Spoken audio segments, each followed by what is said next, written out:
আপনাদের বাসা বাড়ি কিংবা যে কোনো ডিজাইন কাজ করতে গিয়ে এ ধরনের পেস্টগুলো ব্যবহার করতে পারেন। শেষ পর্যন্ত ভিডিওটি দেখুন, এ ধরনের পেস্ট দিয়ে কাজ করলে কতটা মজবুত এবং কতটা শক্ত হয়। আমার কাছে এই পেস্টটির কাজ দেখে খুব ভালো লাগলো, তাই আপনাদের সাথে ভিডিওটি শেয়ার করা। এ ধরনের পেস্টগুলো বর্তমানে ঢাকাতে অ্যাভেলেবেল পাওয়া যাচ্ছে।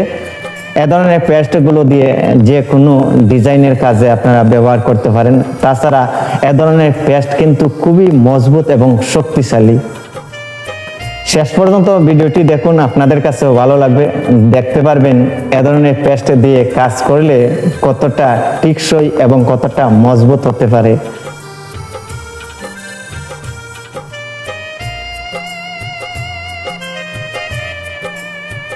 যে কোনো ভারী জিনিস ধরে রাখার জন্য বা জয়েন করার জন্য এ ধরনের পেস্ট খুব গুরুত্বপূর্ণ।